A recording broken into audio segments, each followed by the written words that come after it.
All right, the Mo vs. the World podcast back in its third incarnation. That's right. For all of us who have been there for the whole journey, we remember in 2014 when I started a very novel, I insist, still very original idea for a podcast where I'd have different comedian guests come on each week. A week, of course, as we know, is their traditional unit of measurement for 7 days. And for those of us who studied math in high school, there are 4 weeks in a month. And this is something new they've discovered. There are 12 months in a year. And so if you tally that up, 7 days, week, 4 weeks, month, 12 months, year, there's 9,000 weeks in every year. So every one of those 9,000 weeks in a year, I was putting up a new episode of this show where I'd have different comedians come on and challenge me to be funnier than me. And I had a co-host named Catherine Reitman, who now has her own series on Netflix. So she did very well off that show, Mo vs. the World. So it turned out while comedians were coming in to prove they were funnier than me, Catherine Reitman was funnier than all of us. So it was a very interesting kind of twist that happened in the show. You know, I would have comedians and me going at it. Catherine was the co-host who wasn't even in the competition, and yet she totally won the competition. So, yeah. So the rule of working with me is always work with me because your career will then get way more famous than my career. You know, it's actually true. You know, I was on a pilot on Fox in 2010. Everyone on that pilot, which didn't go, is starring in a TV show today. I was also on a series on Comedy Central that did nothing for me, really. But then now Amy Schumer was off that show. Tiffany Haddish was off that show. Bert Kreischer was off that show. Theo Vaughn was off that show. So basically, you know, again, then I was on a series on NBC that lasted only 4 episodes, and Natasha Leggero was off that show. Well, she was already famous. Al Madrigal was already kind of famous. He's more famous now. Hank Azaria. Everyone who's on that show is starring on something else. Joe Latrulio, Brooklyn Nine-Nine. I'm the best guy to work with if you want your career to blow up. If you work with me, I'm not going to, I'll still be there, but your career will be way up. So do that, you know. So definitely try to work with me if you want to take your career to the next level. And additionally, if you want my career to stay at the same level, that's the best thing you can do for your career. So anyway, so I did that show, Mo vs. the World. We did like 15 episodes. It was pretty good. I liked it. But then I kind of got some other TV opportunity that went nowhere. So I gave up the podcast, and then, you know, things have been good, selling some shows, had a series on the air for a while, True TV, blah, blah, blah, blah, blah. Some hits, some misses, some relationships, some breakups. Now in a relationship again, a beautiful one, which we'll talk about in a bit. So then I started the Mo vs. World podcast again in 2017. It was a very different concept, basically. It was just me ranting about random bullshit. I was listening to a lot of Adam Carolla at the time. Some of my opinions were more conservative than I really ever felt, but his sort of ideology was kind of in my head. And I love Adam Carolla, but I was listening to too much of it. It was sort of infiltrating my brain, so I was sort of in that zone. Never quite felt right. I thought we were making some progress. Some interesting thoughts were getting out. But then I started a podcast that I'm still doing with my girlfriend, Dr. Ashley Winter, who's a dick surgeon, a real dick. I'm not just saying she's good at sex. I mean, she is good at sex. But if you tell people your girlfriend's a dick surgeon, they often think you're just being crass and saying she's really good at sex. Like, oh, she's a real dick surgeon, if you know what I mean. A real dick surgeon knows her way around the dick in a surgical way. But no, my girlfriend's actually a dick surgeon. So, like, if she sees a dick, her instinct is probably to cut into it with a knife. I mean, I would assume that's probably like, I mean, that's a fact. You know what I mean? That is a fact. The majority of dicks that my girlfriend has seen in her life, she has stabbed with knives. Isn't that crazy? Like, that's real. That is, when she closed her eyes, and I don't know if she does this or not, but I'm just assuming probably. So when she closes her eyes and just thinks of all the millions of penises that she's come in contact with in her life, just, maybe she's jogging at the gym on a treadmill and just decides to close her eyes and just sort of go on sort of a dreamland journey of where, all the dicks that she's seen and where they are. And then she probably, when she thinks about them, then it's her stabbing them with knives. Because I don't think surgeons stab things with knives, but, anyway. So she's a dick surgeon, a real dick surgeon, if you know what I mean. And so we started a podcast called The Full Release, which many of you probably listen to. It's like Loveline. Again, Dr. Drew, Adam Carolla. I'm a big fan of Adam Carolla, like I said. And so our show's kind of like that. It's kind of like Loveline if Dr. Drew and Adam Carolla used to fuck. So we take questions, she's a doctor, I'm not, so that's cool. And we kind of field questions, and that show's been doing pretty good. So I kind of got wrapped up in that, so then I bailed on the Mo vs. the World podcast again. Then, in the last few years, I've just seen so many people's careers exploding off podcasts, and I was like, dude, that looks fun to have a career.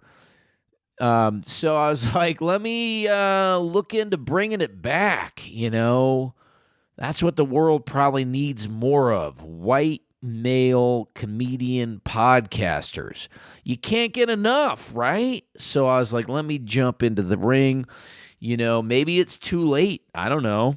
Maybe the podcast thing is you've already got the guys, but I don't think so. It just seems like, I think like most things in life, you can talk yourself out of not doing it. But fuck it, man. Why not me? I got some shit to say that's equally as unthought out as 99% of the other podcasts I see working. That's a great thing with podcasts. It's not like, it's not like I see other podcasts and I'm like, oh, I could never do that. It's like, no, I could do that. Like, I don't know if anyone will listen to it, but what they're specifically doing, it doesn't seem that complex. It's they're not doing fucking karate. Like, they're just kind of yammering. I can yammer. I got some lights. Look at these lights. Very good lights. Very good off Amazon. $250 I got for both these lights.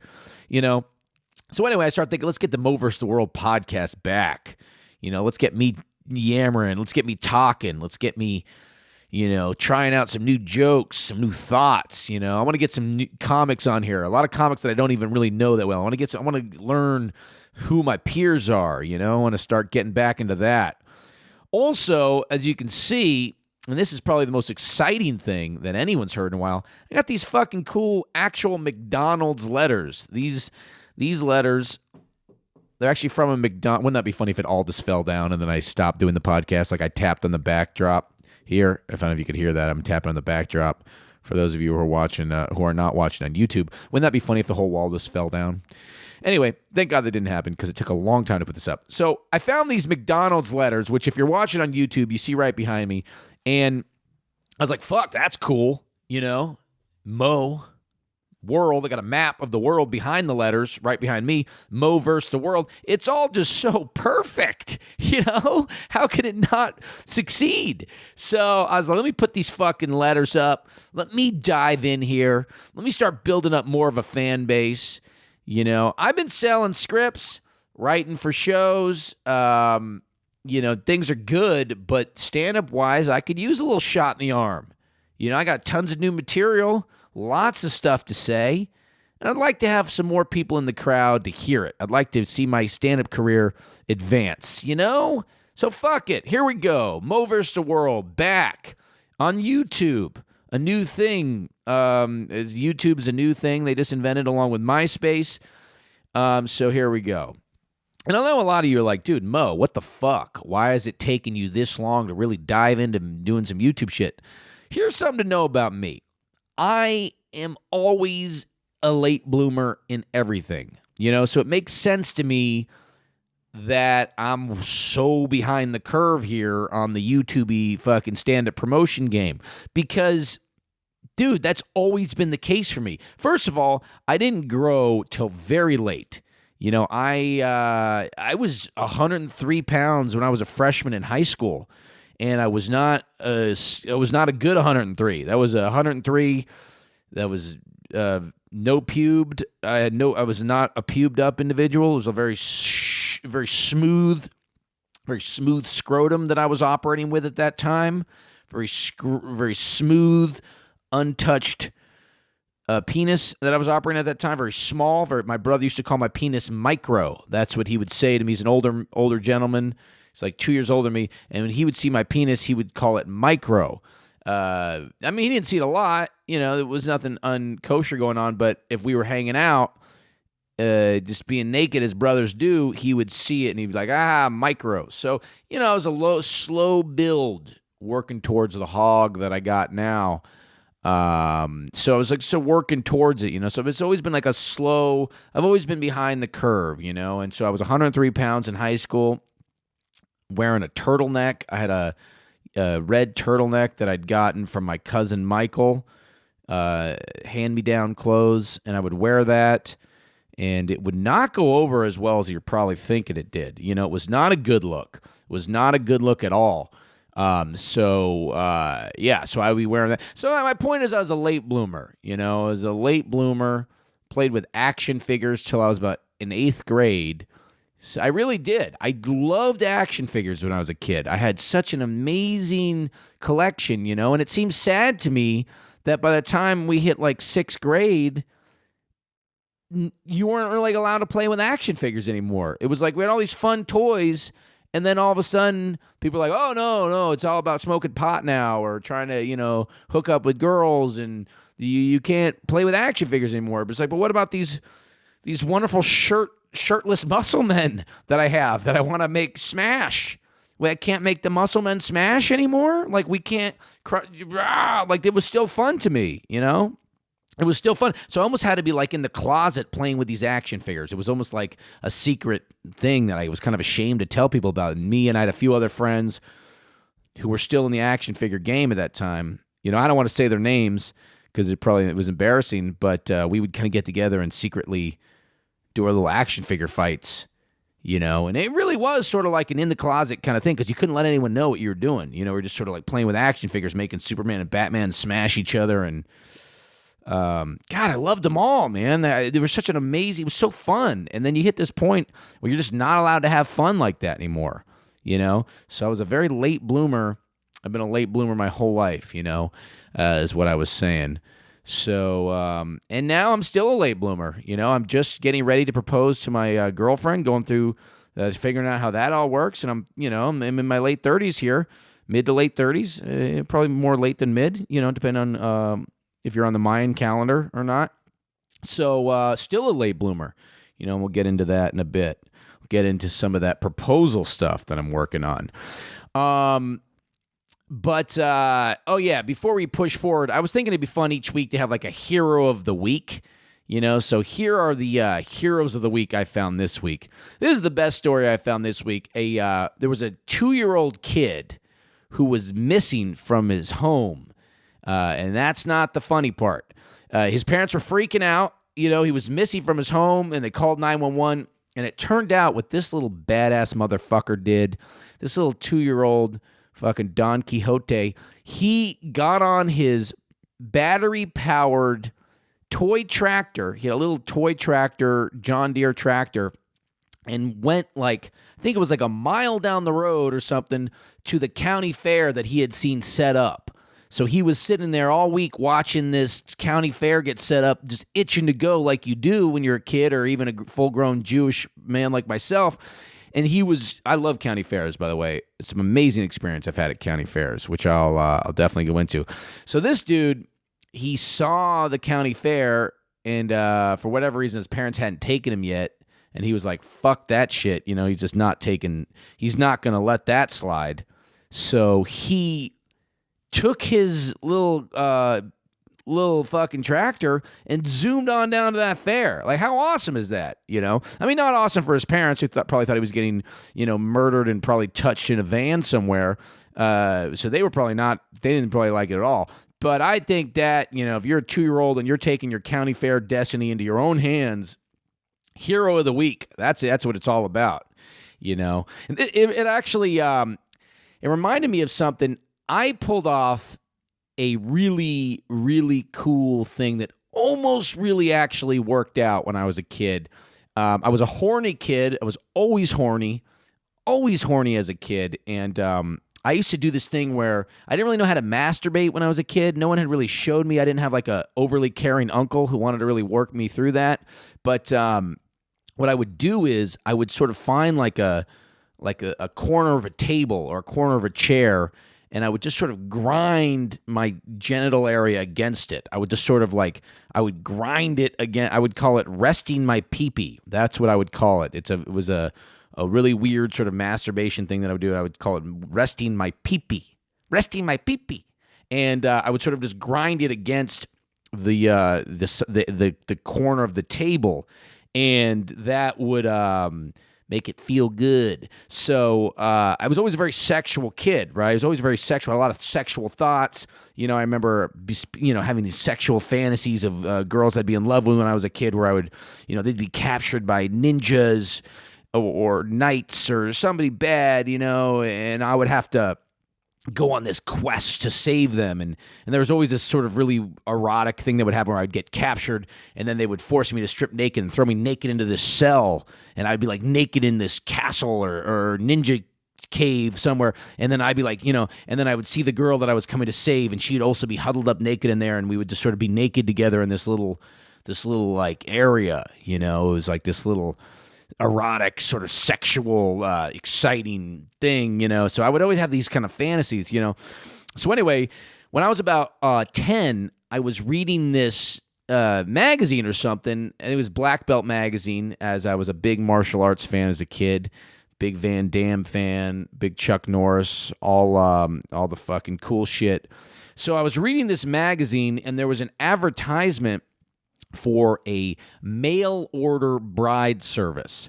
It was like mail order Asian brides that, I guess, if you're like a lonely rich dude or just like a lonely guy who was able to pool some money together, not even necessarily rich, just maybe got a good loan or something, you would order an Asian bride, and they would come there and presumably, be a good companion for you and have sex with you and stuff. It sounded good at the time. At a 10 or 11-year-old time, it sounded really good to me. I thought, all right, this is something I really want to invest in, really want to get into.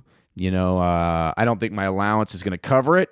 I'd spent most of my allowance at that point on Sega Genesis games, Altered Beast, Sonic the Hedgehog. So I didn't have a lot of money for an Asian bride at the time, but I was thinking, this is still something I want to get involved in. So I took it upon myself to call the number and spoke to somebody. I went through and was like, I like number 42, interested in number 13. Can you send me info on them? So I was thinking, basically, somehow, I don't know what I was really thinking was going to happen. I think I was thinking maybe I'd get some naked pictures or something, or I don't even get to talk to one of these women on the phone. Because I was really big about jerking off on those, or not even jerking off because I couldn't really jerk off to them, but just trying to I was just getting sexual thrills out of that, those sex hotlines you would call. And I could never afford to call, and I didn't have a credit card, and I wasn't savvy enough to steal my dad's credit card. So I would call the number, and then you'd get to hear like a breathy woman be like, thanks for calling 1-800-FUCK or whatever it's called, 1-800-BUTTS. If you want to get hot and steamy, call this number. And I would just get like all into the, and then I would go up to the point where you had to pay. But it was like just getting to hear the sexy voiced young ladies on these things was worth it. It was already really sexy. It was fun. So remember those hotlines? Man, those hotlines were good, dude. Because it was before the internet, So people were just, if you wanted to, like, imaginary fuck with somebody, you had to just call a hotline, and you just talk to someone, the Ukraine, or I don't know. I never really got to actually talk to anybody, but you just like it was like exciting that we could get there, So anyway, I thought maybe I get to like talk to one of these women or something like that, or get a naked picture, or who knows? I mean, I had a great imagination at the time. Maybe at that time I thought a woman would show up from North Korea and just sleep in my treehouse or something, and my parents wouldn't know about it. I don't know. I had like grand fantasies, So anyway, I sent away, made it sound like I called somebody at the, Asian Bride. I think it was Dreams of Asia or Dreams of the East or something like that. Probably something kind of quasi-racist. And I basically was like, I'm interested, Mr. Mandelbaum, I'm interested. Let's do this. I got a wonderful place here. I made up some stuff about my income, yada, yada, yada. Anyway, so this was all in the covert, that no one knew I was doing this. This was just me pursuing my dreams within the household that my parents, are raising me in. And then they called back a few months later or weeks later or something. I had kind of forgotten about it. I'd probably moved on to another scheme. And they asked to speak to Mr. Mandelbaum. And that's my last name, by the way. My real last name is Mandelbaum. That's like the most Jewish.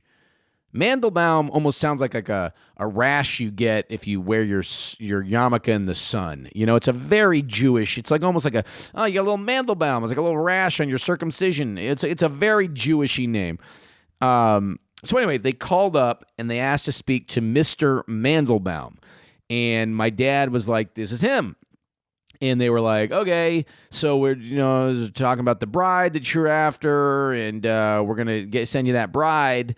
And my dad was like, what? I don't know if my wife of 25 years at the time is gonna want an Asian woman living in this house. I mean, she's not racist, but still, any woman, is probably going to be a problem for her. And then, so that's how my dad figured out. He's like, they're like, well, Mr. Mandelbaum, you called us. We've got Jinping here.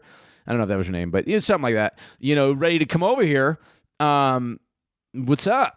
Like, you're supposed to be her husband, we got you a nice Asian bride, Oriental Dreams or Eastern Fantasies or whatever the fuck this racist site was, or what, not site, magazine. So anyway, my dad was like, oh, that was he figured I was his son. So, so then I got in trouble because I had been trying to, get an Asian bride at a time when you weren't even allowed to have an Asian bride. At 10 or 11, they don't let you have an Asian bride at that time. They might let you have like an Afghani bride if you're in Afghanistan or something like that. But if you're an American guy, a child who hasn't gotten his first pube yet and really hasn't even figured out how to have an orgasm, it's pretty hard to get yourself an Asian bride or any bride. So it didn't, if you're in America, if you're on U.S. soil. So it didn't work. But anyway, that was just an example of me being sort of like our hero of the week, this kid who drove down to the county fair, because sometimes when you're a kid, you have to take life into your own hands. You got to take it into you got to take your destiny into your own hands and really try to make something happen. Other hero of the week I wanted to comment on, something that I saw was there's these penguins, and I've been following this story all week because this is something there's a few instances of this. There's a sushi restaurant in New Zealand, and a group of penguins, family, gang. I don't know if penguins operate in gangs, but anyway, they were all wearing the same colors, and the sushi restaurant in New Zealand where the penguins have broken in there and eaten up all the raw fish. This has happened a few times, which I think is fucking awesome, dude. I wish there was more examples of animals just not attacking us and killing us, just fucking with us. You know what I mean? Like, I like stories of animals just fucking up our shit, just like trying to get involved, up to some mischief. Because, if you think about it, like penguins kind of look like ninjas anyway. They kind of got like the same sort of black clothes and sort of, they're kind of ninja. They don't move real slick, but I just love the idea of these penguins breaking in like dun-dun-dun, dun-dun-dun, dun-dun-dun. And you just see these stupid penguins just waddling in there trying to get fish. Dun-dun-dun. It's cool, man. I like when animals fuck with humanity, and try to get involved in our shit. It's because there's not enough of that. There's not enough bears going through garbage. There's not enough. It's really cool in India. Monkeys fuck up their shit. Like, I've seen pictures of India where people try to get into their car in the morning to go to work, and there's just like a family of monkeys. Like, nope, it's our car today. This is our car. Your car is our castle. So you just suck a dick. You're not getting in this car. Monkeys will fuck you up if you're in India. Like monkeys basically are running the show, you know? Like India is so intense with monkeys. This is true. In New Delhi, I read they had to gather up like 50,000 monkeys in giant, because they can't kill them. Like India's too good for their own good. Like they're karmically and religiously unable to kill the monkeys. So they had to do this thing where they had to just move them. And I don't know if you guys have ever tried to move monkeys before, but I'm assuming it's not easy. I'm assuming it's really not an easy thing to do. So they had to gather up all these monkeys somehow. They caught them in these giant nets. And you can see this on the internet. There's just like helicopters, like, fucking Apocalypse Now style, but just a sack of fucking monkeys. Just a sack of monkeys in these nets. And they just drop them into the jungle. And it's like, fucking, all right, monkeys, that's where you belong. Because the monkeys will fuck your shit up in India. Like, they don't play around, man. They are, they know India is soft with murder and animals. It's sort of like if you're in San Francisco or LA or any kind of liberal town, homeless people are everywhere. I'm not trying to compare homeless people to animals, but it's the same kind of thing where it's like people, animals, monkeys and humans are pretty similar, you know what I mean? So I don't feel bad making that comment, whatever comparison, because like the monkeys in India know the Indians aren't going to fuck with them, because they're not going to kill them, right? It's the same way like homeless people in San Francisco, LA, they know like people are too liberal to not let them, put up their tents everywhere. So there's a fucking lot of them, So anyway, big up to Indian monkeys. You guys are doing your thing, and I like your style. I like how you're fucking keeping shit set up. One other story I want to talk about this week. There was a female comedian on Comedy Central on one of their shows where she made some joke about this rapper XXX Tentacion who got murdered about a year ago. And she made some joke kind of about him, whatever, and everyone went crazy. All his fans went crazy and were like, going so nuts that Comedy Central had to pull down the clip.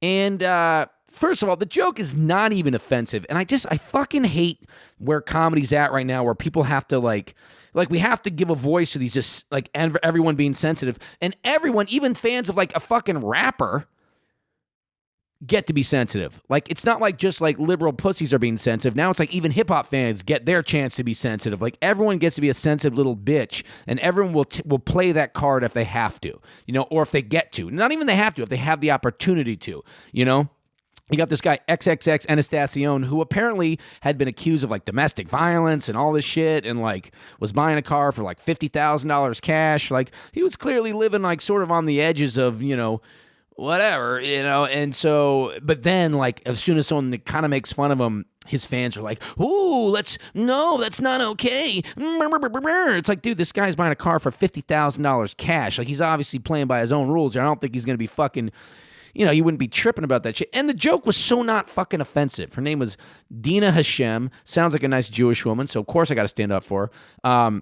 I don't know her. I never heard of her before, but the joke was pretty funny. She was like, when this guy got shot carrying $50,000 cash, I was just thinking, man, that'd have been like the best commercial for Venmo.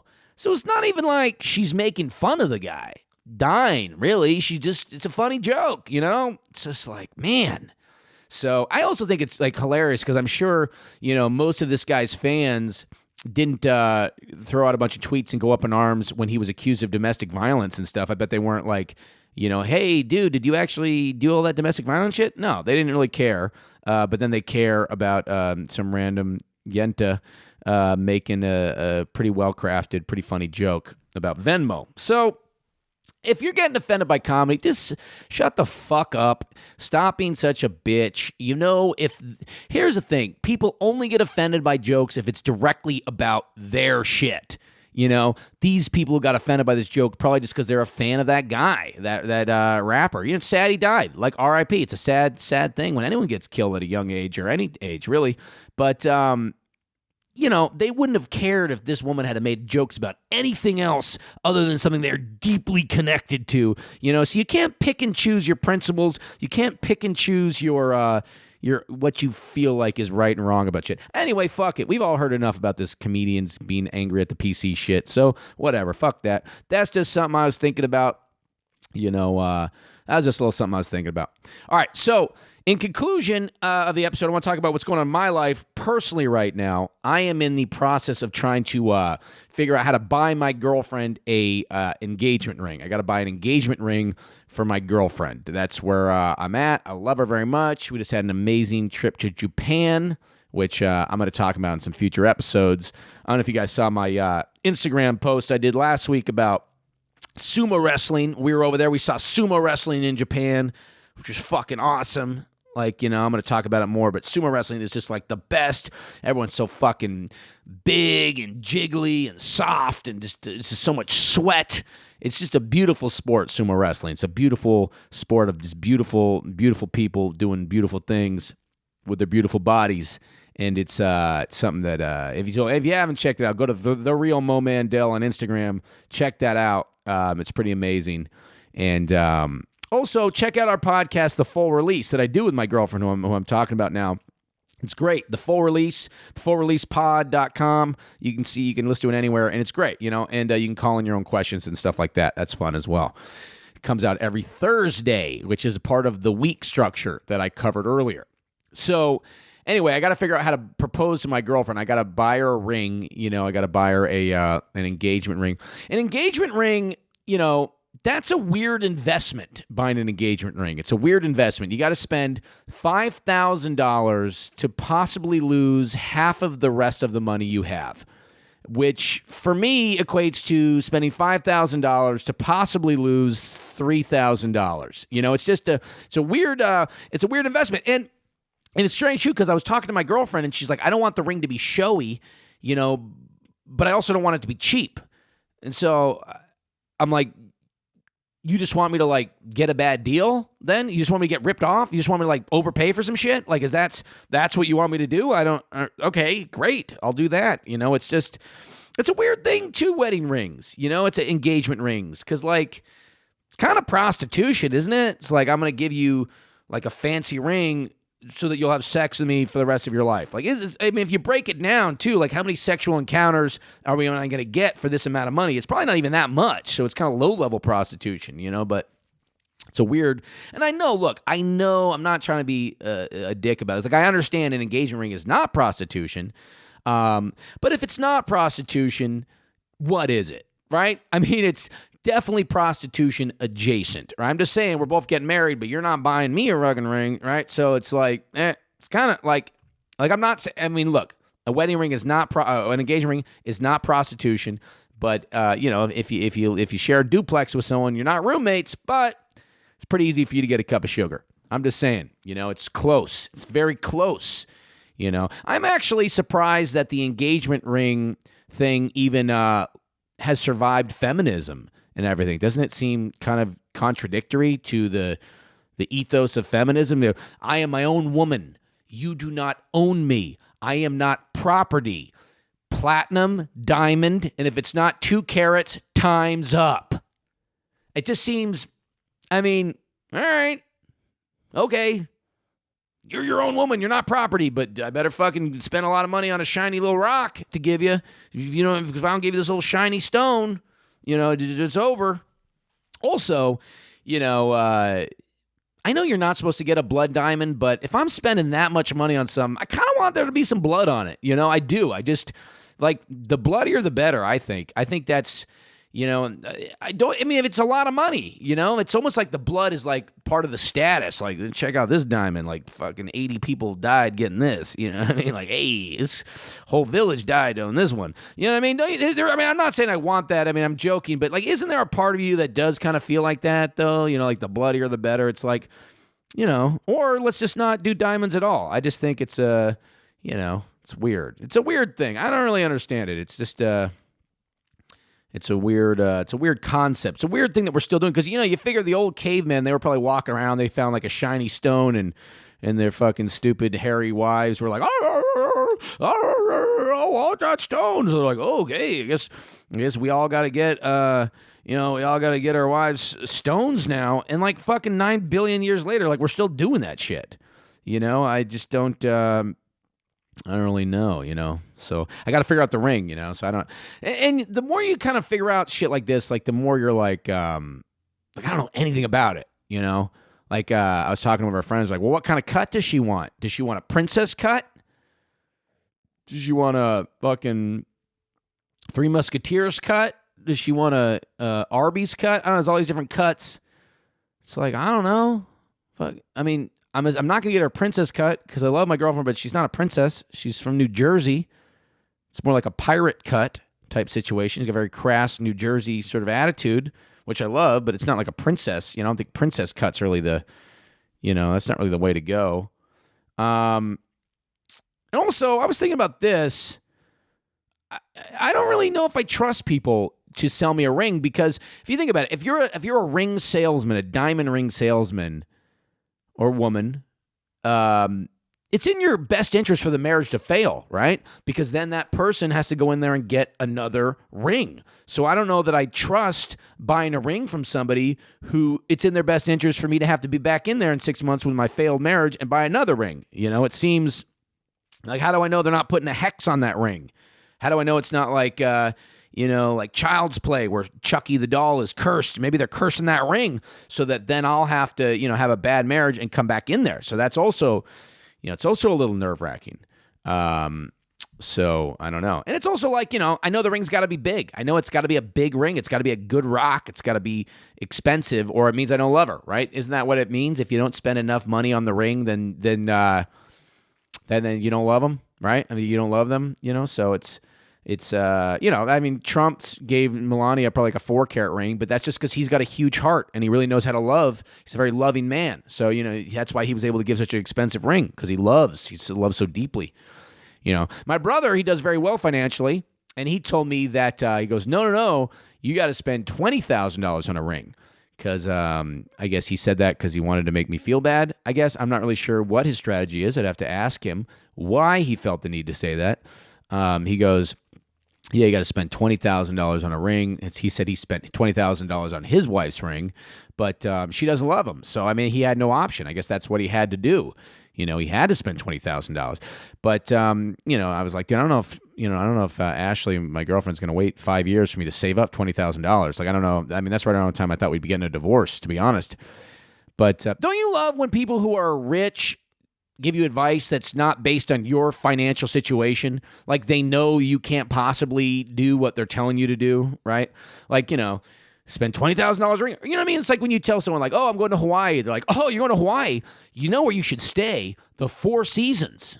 You're like, no, because then I can't afford to go to Hawaii, right? Like I can stay at the Four Seasons in Irvine or a Hawaiian Ramada Inn. Like those are my fucking options. Like my brother, I talk to him, he doesn't factor in, how much more successful he is than me, so I'll be visiting his giant house and he'll be like, oh, so what do you think of these marble, fucking counters? Do you like them? Like, dude, what do I don't know. Last week my apartment caught on fire. I couldn't even afford to put it out. I just fall asleep in hell. Like, I don't know what the fuck. What do you want me to say, dude? Stop. I don't know what stuff is, okay? So let's just be aware of that. So anyway, I got to buy a ring and whatever. I'll do it. I'm into it. I love her. She deserves something nice. Concert tickets are also fun. Why can't I just buy her concert tickets? Something we can go do together. That would be fun. It'd be probably more interesting, but a ring is a ring. She needs a ring. Get the girl a ring. Why not tattoos? Why can't we just get cool matching fucking Japanese tattoos? We're in Japan. That'd be fun. So anyway, gonna get her a ring. And we'll go from there, go from there. Any other things I want to plug? I'm going to start dropping a lot of stand-up clips. I've got like 50 stand-up clips edited up, in the process of being edited up with cool subtitles and little graphics and shit. That's all going to start dropping on The Real Mo Mandel, my Instagram page. And so, fucking follow me on that. Like I said, trying to get back out there on the road, do some more stand-up soon, so follow that. Very exciting TV stuff. I was the head writer for one pilot for very big cable network, and I am the star and creator of another show on a cable network that we shot a pilot. So I got two good TV projects in the works, waiting to be able to share more details about those, and I'm hoping those details will be positive. Also sold a movie, and waiting to be able to share that, and some other exciting shit. So things are happening. Things are happening for old Mo Mandel. I mean, it's not just all podcasts and free waters. So. I hope you guys enjoyed this. I've enjoyed chatting with you guys a lot. Shoot me an email. I mean, a Facebook or whatever, Mo Mandel, or on Twitter, Mo Mandel or something, so we can get a little parlay going. I'm going to get a phone number coming up soon so you can call in and share some shit, and we can kind of have a dialogue. And also, I'm going to have a lot of stand-up comedians going to be coming on the podcast very soon. So it's going to be like, just half me bullshitting, talking about stuff, and then it'll be half talking with other comics and bullshitting and talking about stuff. I'm excited. I really liked how this episode went. I felt like I was pretty loose. I was remembering things about my life, my childhood, forming opinions as I went. Seemed good to me. I could keep going. There's more to talk about, but I'm very hungry. And so I think what I'm going to do is I'm going to get myself a Chipotle Carnitas bowl, dive into some pork, and then if I don't feel too disgusting, I might even go to the gym. So that's my plan. Pork, then gym. That's the way health works. I'm Mo Mandel. On behalf of Mo Mandel and Mo Mandel and Mo Mandel, this has been Mo Mandel, Mo vs. the World. The podcast is back, and it's been wonderful spending time with you all.